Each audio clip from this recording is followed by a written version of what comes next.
Welcome back, everybody, to your professional diploma in digital marketing and SEO. Today, we are looking at understanding metrics. So more specifically, what we are covering today is first up, we will look at different objectives and KPIs in more detail than we have done so in the past in Module 1. We'll then move on to campaign and always on analysis. And that involves creating a PCA. So we will go through the steps to do that. Then finally, we will end off with analysis tools. So let us get started. We are looking at KPIs and other stats based on objectives. Remember that with digital marketing, when you're setting your objective, that is determining your KPIs. I often find that people get confused or think it's way more complex to determine your KPIs, but it really isn't. And I hope that you come to understand that in previous lessons and of course this one. KPIs often overlap as each goal informs the other, and this is referring to the funnels. So when you're reaching or trying to reach people at the top of the funnel, the idea is to try and bring them down, of course, to the bottom of the funnel. So that is why KPIs would overlap. We're going to look at some upper funnel objectives and based on different channels, looking at awareness and engagement as objectives. Now, this is not just KPIs. There are certain other things that we would call dimensions or things on their own, but I've included them here because this is what you would need to consider when looking at your email strategy or your email channels. So awareness, what you would need to consider is your open rates. So that is your CTR, the number of people who have clicked versus the sends that have happened, spam complaints, and unsubscribes. And of course, the reason for this is because if you're frustrating people enough for them to complain or to put you in spam, then that's a problem with your strategy and you need to relook it, or your targeting at the very least. There's also your unsubscribes for the same reason as spam complaints. People who aren't interested or are perhaps receiving too many emails would be unsubscribing. And of course, you don't want to see that number increase too much. You'd ideally see it decrease. If we look at engagement, then there are a few more things to consider.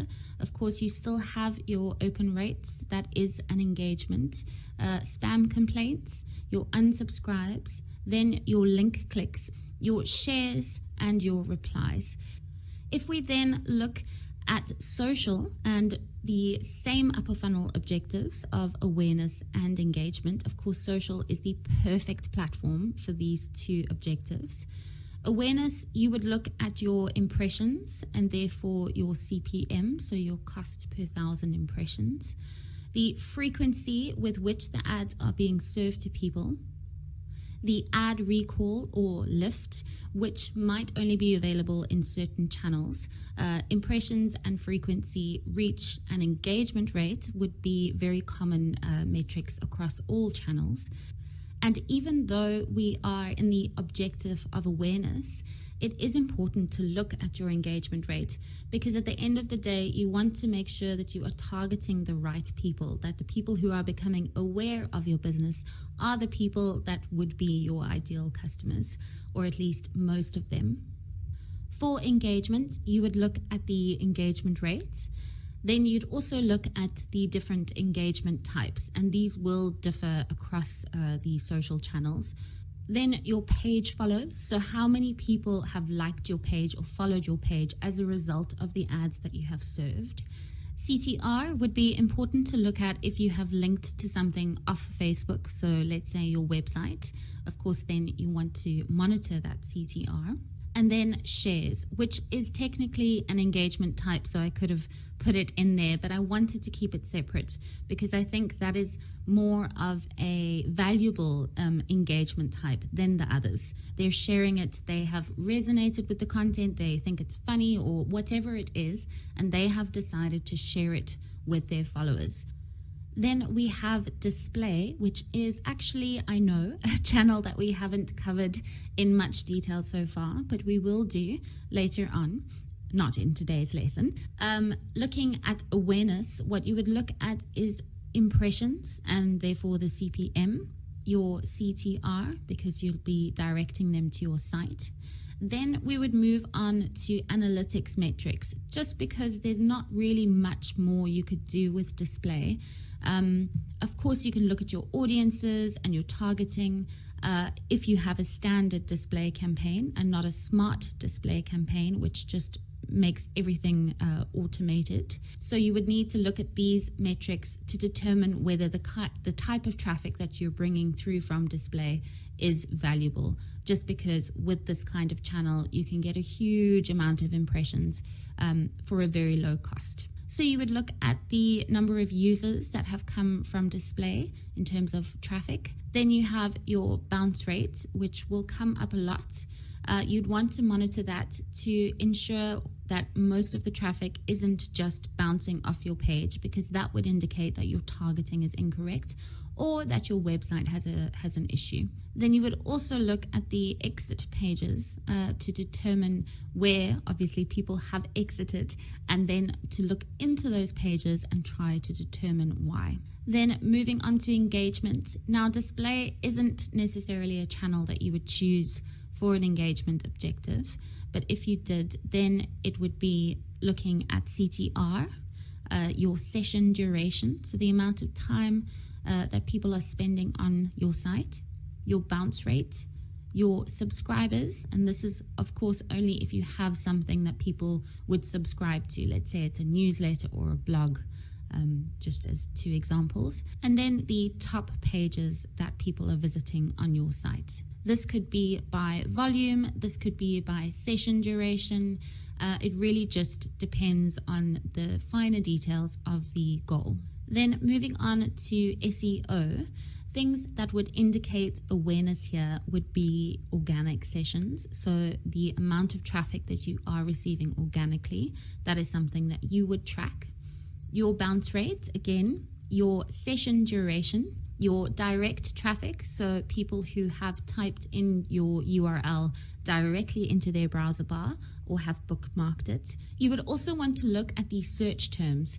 So this is something that an SEO person would be monitoring all the time and working on increasing your page rank for the top keywords or just certain keywords. And you would want to know which of these search terms is giving you the most impressions, has the highest click-through rates. So those other metrics, which also apply to paid media, would fit in here. Then, because awareness is really about attracting new users, you would look at the percentage of your new users versus your returning users. And ideally, you would want to see the new users percentage increasing. Then looking at engagement, we would also look at CTR, the bounce rate, the page depth, which is referring to how many pages they visit, the session duration to see how long they spent on the site, the exit pages, and then your new versus returning users. Then if we look at some lower funnel objectives, we have sales and we have leads. So for email, which as you know is a fantastic platform because it has such a high return on investment. And remember, the reason for this is because in comparison to other channels, it's actually really affordable. One could say cheap. So you would look at your open rates. And I didn't say this before, but just remember that the open rate is really to do with your subject line as well as who you are. So it can be a combination of one or the other or both that determines whether someone opens the email. But this is why your subject lines are so important. Then you would look at your link clicks again, your conversion rate, and this is incredibly important. That is something that you can really control in terms of your landing pages, the products that you're showing, how they are shown, whether the product descriptions are clear. All those kinds of things have to do with conversion rate. Your return on investment. Then you'd want to look at your average order value as well. And if this is not something that you have in place in whatever dashboard or analytics you're looking at, it's simply looking at your overall revenue and dividing it by the number of transactions. You'd also want to look at your new versus returning users and see whether there are any marked differences in terms of their average order value, the different volumes that you have, and you can then optimize based on those results. Then your CPA. So how much did it cost to send that email out? Very often email service providers don't have a cost per email, but of course you would generally be paying a monthly fee or something like that. So you would take that into account and just divide that by the number of people who have purchased. If you're wanting to get leads out of your email marketing, you would look at your open rates again, your link clicks, your conversion rate, your bounce rate. You would also look at your CPL, so your cost per lead, and it works the same way as your CPA. Moving on to social, if we have sales, you would be looking at your CTR because you would be directing them to your site to make a purchase.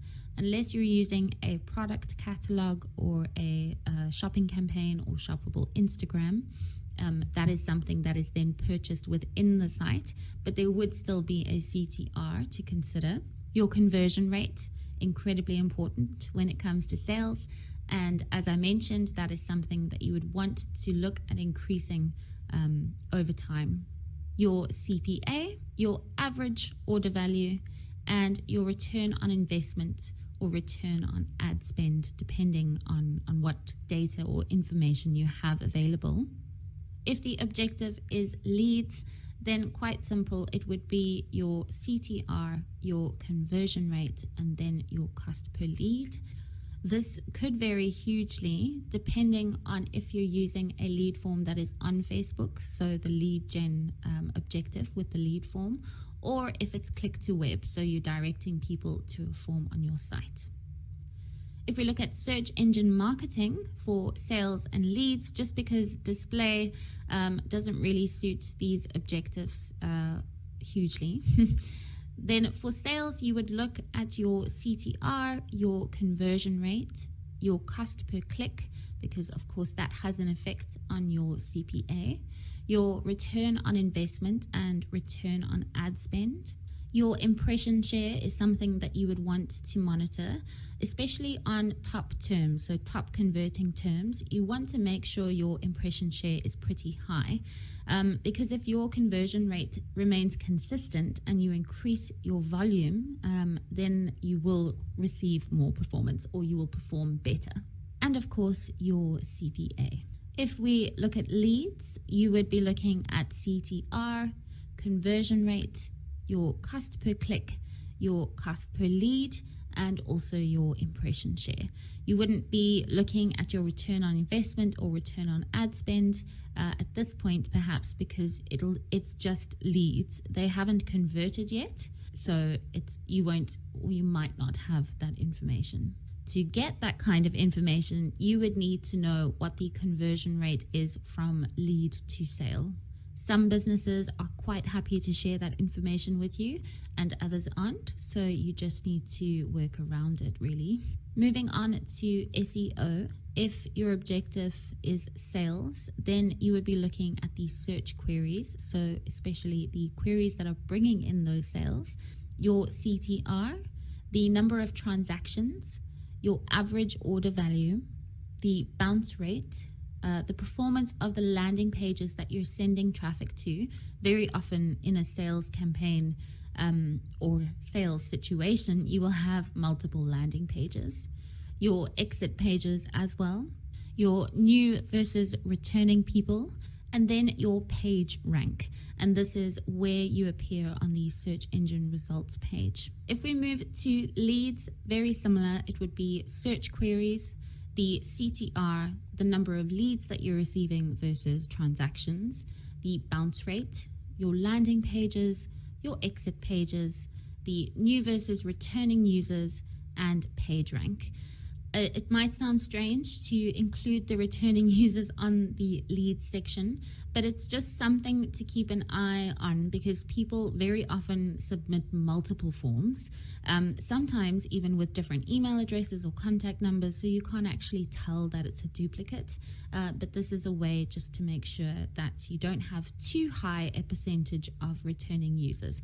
I wanted to break out or keep separate the content marketing section, just because how do you know whether your content is performing? It's not like it is leading to a sale or to a lead, at least at this stage. People are just reading your content. How do you know if people enjoy it or people don't enjoy it? And this is where looking at your Google Analytics can really help, or any of the other analytics tools that are available. First up is a pretty obvious one. You would be looking at your engagement off-site, so on the different channels that you have distributed that content. If there are more engagements or the engagement rate is higher, then that is a good indication that your content is being well received. You would also want to look at your session duration. The longer, the better. It's a good idea to estimate how long it would take the average person to read your piece of content or watch your piece of content. Okay, that's easier because you know exactly how long the video is. But yes, session duration would be important to monitor here. I must add that in many cases, video content is really not housed or hosted on a website. It lives on YouTube. And in that case, you would be looking at the metrics within Google Ads, for that campaign. Then time on page, which is not the same as session duration. One person can be responsible for more than one session, and the sessions are an aggregate of all the pages that they have visited, whereas the time on page metric is something that you can look at per page. The top pages, you'll very often, or almost 100% of the time, you will see that the home page is the top page in terms of traffic, so volume. But then you can drill down and see the other pages within your site that are performing. And by performing, that would depend on what you're looking at. You would look at each URL, for example, and then see within those what is the time on page. If perhaps you might decide that the URL that has the highest time on page is your most valuable page, and therefore you need to look at that more closely. It really does depend on the circumstance. Then your bounce rate. This is something that has come up a lot and will, just because it is really important. But when it comes to content specifically, it is something high on the list that you want to be monitoring. If someone is clicking to your site, to your piece of content from an external source, and then immediately bouncing with a low time on page and session duration, then you know that it's not quite working. You would also want to monitor your exit pages, and then if there are specific or there's a high volume of drop-off from certain pages, you can then really realistically assume that there is a problem there. Then your backlinks would be something to monitor. I'm sure you know this already, but I just want to confirm what analysis is. And it's getting a better understanding of performance by breaking it down, so segmenting it into smaller parts using data, logic, and experience, and in some cases, additional tools or software. So we are going to move on to something called a PCA, which is a post-campaign analysis. The advantages of a PCA for a marketer or an agency would be to understand performance of the campaign versus the objectives, to learn which segment or segments of your target audience performed. You can see which content or ads performed best, and you can know what to replicate and avoid for future campaigns. Super, super important, that last point. The advantages for a client would be very similar, but understanding performance of the campaign versus objectives. They would then determine budgets for future campaigns, unless that is something that you are responsible for. And they would be aware of what is required for future campaigns. Perhaps it is different landing pages, or we're going to try different channels. That is something that they will be made aware of in a PCA. We are going to look at creating a PCA. The first step is something called an executive summary. An executive summary is a brief overview of the campaign and whether it met the objectives or not.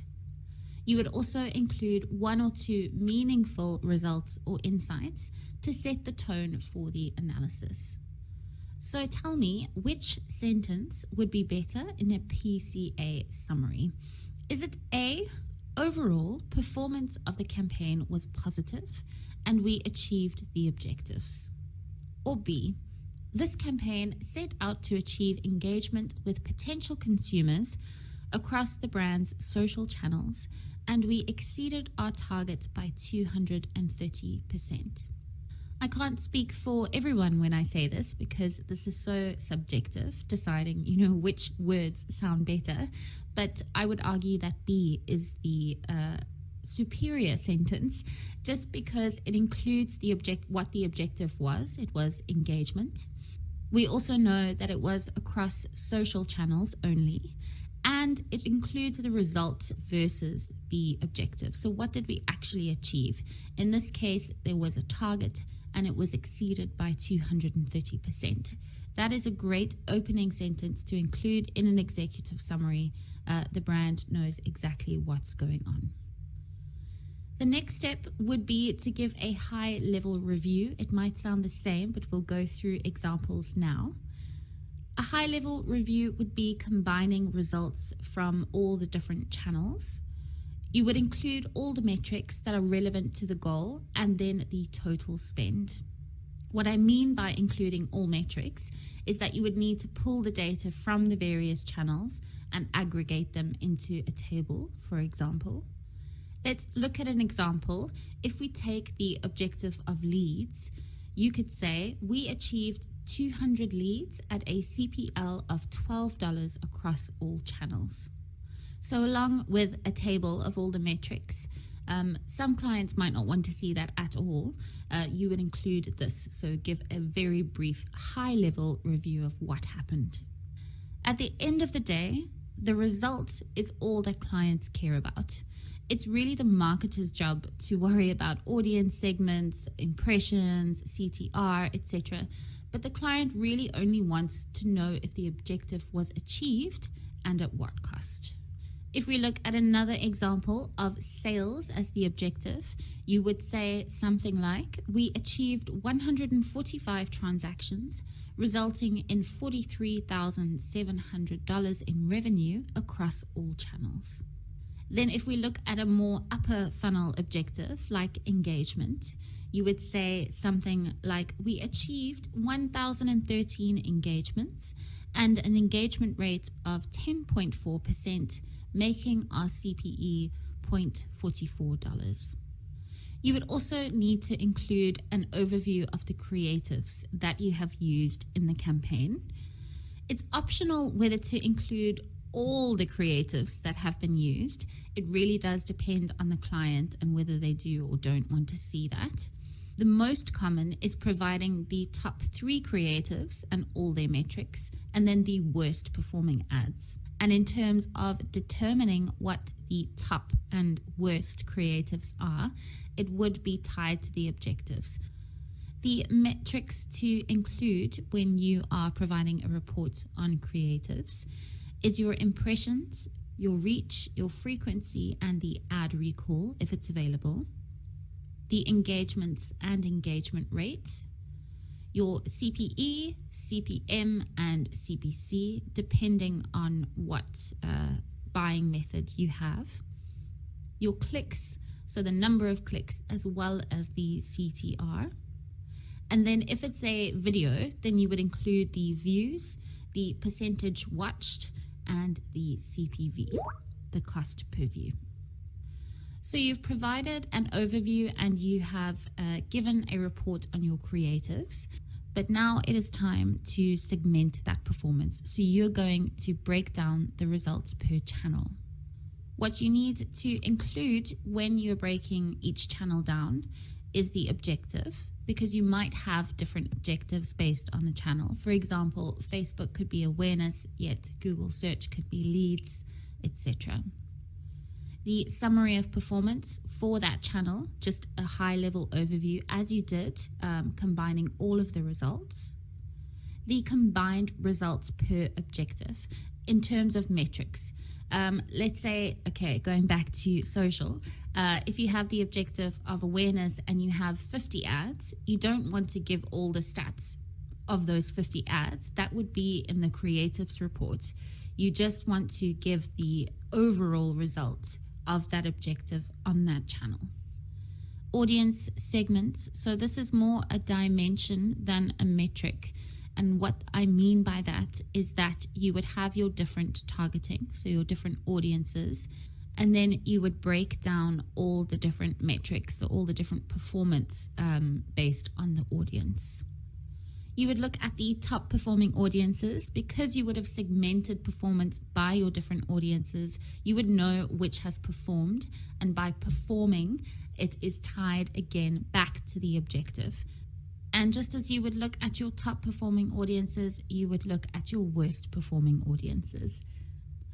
You would include insights and recommendations, so any kind of info that you have gleaned from the campaign and what you would recommend for future campaigns. As I mentioned, we are spending time on insights later on in this module. And finally, you would include your lessons learned. And this is where it's really important not to just include the positive things. There will be some negative things within a campaign. There's going to be something that you try and it doesn't work. That is what it is. It happens so much in marketing, full stop. But it's important to let the client know about those things. So then perhaps you can try something else, you can avoid it completely. All those different actions that can result from that. And because we haven't gotten into reporting yet, I just want to clarify that all of these metrics and dimensions are available in the reports per channel. Most of them are not something you need to set up as long as you have your pixel or your tracking code in place. And of course, you are also tracking your conversions or goals. You will see impressions and reach and CTR and bounce rate and all of those things already. It's not something you have to worry about setting up. And that would be the end of your PCA. I'm going to talk about in which format a PCA would be created, but I want to move on to always on campaigns first. What I liked to do when I was doing implementation full-time was to create a schedule of what I would have to do daily, weekly, monthly, etc. And I want to share that with you.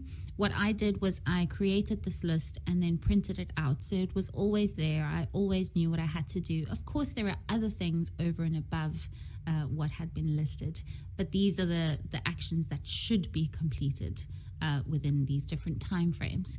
So if we start with daily, what you would do is you would check yesterday's performance for any major changes compared to the same day in the previous week. And the reason why I say the same day in the previous week is because you want to compare apples with apples, so to speak.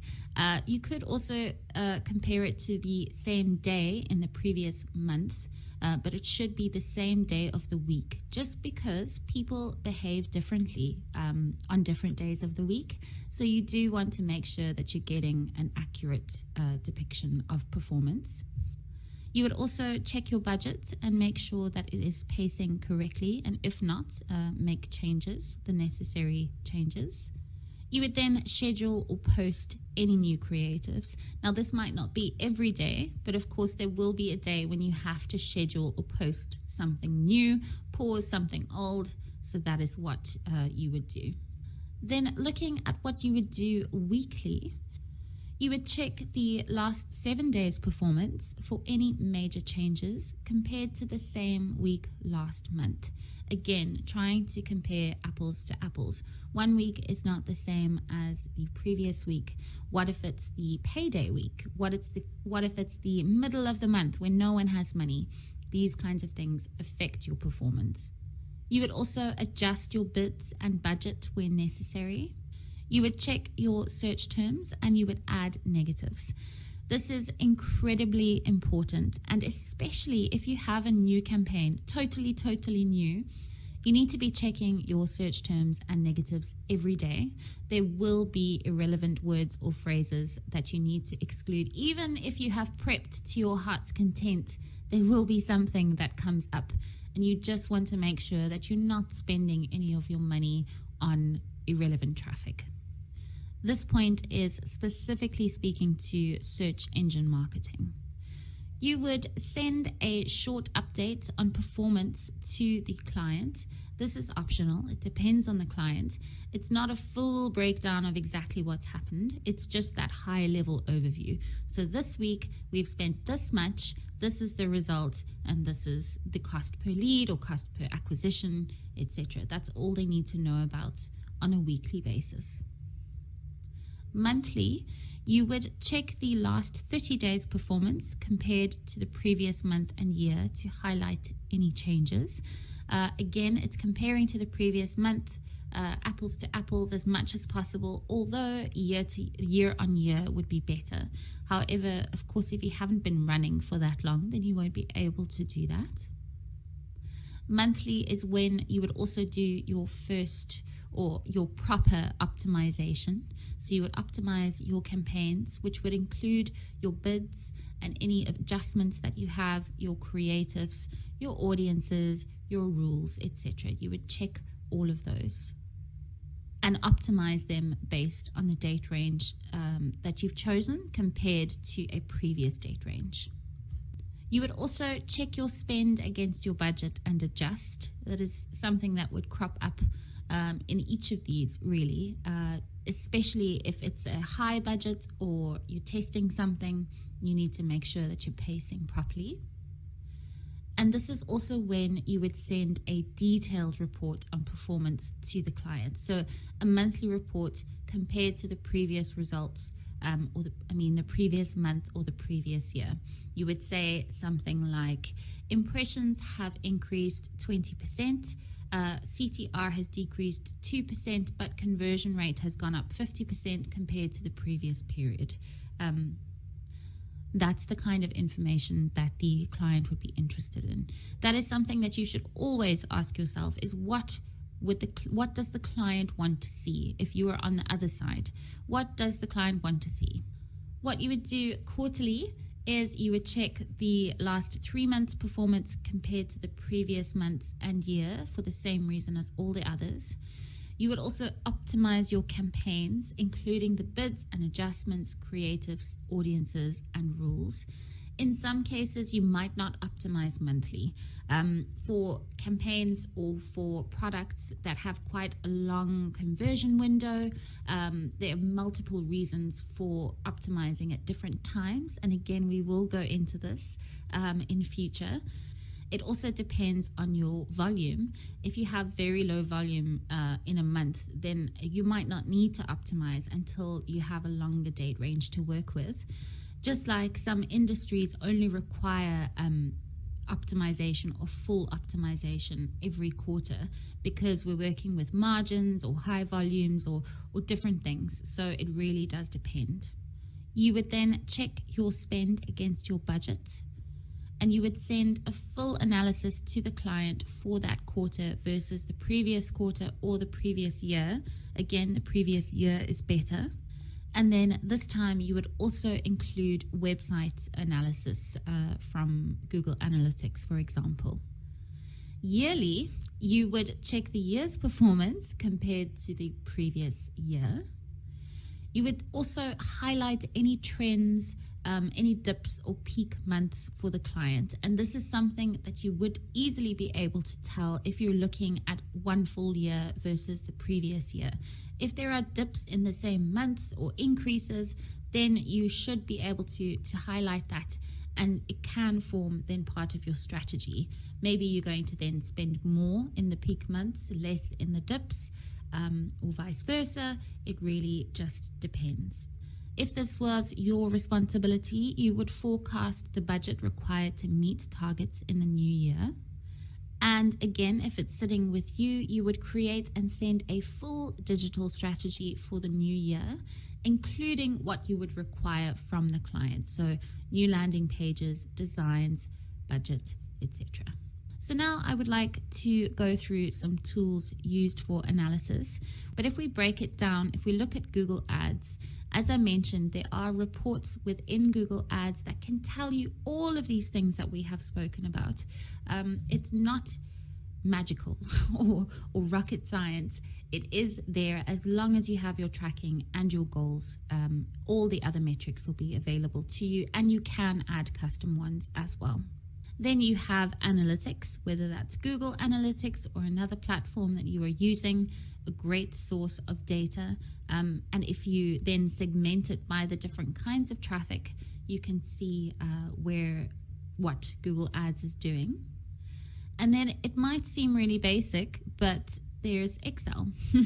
I can't tell you how many times I have used Excel to do a data dump, to do a pivot table, and then extract information from there.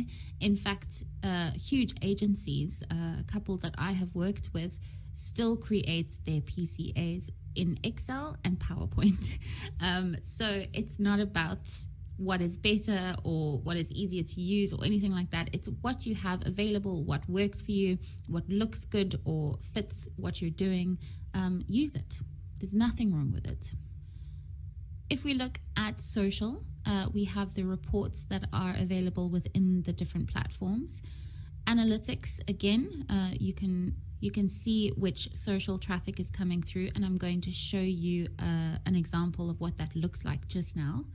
Excel again, and then in certain platforms you'll have something called audience insights, which is specifically looking at the followers of your page. Then we have email, and the metrics or information would be available via the email service that you're using. So whether it's, let's say, MailChimp or SharpSpring or Reply.io or anything like that, they would have the different metrics and dimensions available within some kind of dashboard when you log in. Analytics is here again, and it will remain. For your website, of course, analytics is the place to look, as well as something called the Google Search Console. We have mentioned it before, but we will go into it when we look at SEO and analysis or analytics later on. If you are looking to combine your data, which is what you would do for your overview and just overall analysis, these are free tools, something called Data Studio. I really do recommend just having a look at it and play around with it, as I like to say, and see what you can do. It's really nice in that you can create graphs, and then you can add and drag and drop, where you want things to land. I mentioned third-party software, and I just want to highlight that depending on what you're using, other metrics might be available. For example, you could see viewability. We touched on it in the first module, which Google gives a bit of a demo and shows you what that means. And it's essentially or the percentage of the ad that appeared on the screen. In some software, or some software shows you this. For example, Moat, M-O-A-T. Then you could also have IMV, which is influencer media value. Then you could see IMV and you could see EMV. This is by no means an extensive list, but if I was to go through every single tool available, we would be here for years. Even though we're going to be covering Google Analytics in lesson 3, I just want to give you a few details just so that you can understand where this data can come from, or these metrics. On the left here, you can see acquisition, and then overview, all traffic, Google Ads, etc. So this is just there naturally. There is, you do have to link some things, but it's really easy to do so. And then you have reports based on all of these different channels. So here is an example of the social overview. You can see by social network, you have YouTube, Facebook, Twitter, Google Groups, etc. These are things that do need to be linked, but it is simple, as I've mentioned. On the top, you can see the number of conversions, the number of sessions. You can then go into each social network and drill down and find other information. Of course, sessions and the percentage of sessions doesn't tell you much. If I click to view the full report of the social networks, Then you can see some more information, the sessions, the page views, the average session duration, and the pages per session. If we just look at YouTube, for example, there's 348 sessions, of which there were 1,267 page views, and the average session duration is 1 minute and 39 seconds. If we look at the behavior report that's available, looking at the top, you can see page views, unique page views, average time on page, bounce rate, and percentage exit. I think now is actually a good time to mention a bounce rate that might look quite high, but it actually isn't. It's very good. Generally, anything below 60% is fantastic. If you're hitting 70, 80, 90, then there's a problem. You can see each of the pages here, starting off with the home page. As I mentioned, it generally is the top volume page. There are 13,564 page views of that page compared to, quite significantly less views of all the others. Again, you can then go into each page and drill down on more information and add dimensions, which we will be covering in lesson 3. If we look at the landing page report, then here there's so much information. You can see your sessions, your bounce rate, your transactions, your revenue, and your conversion rate.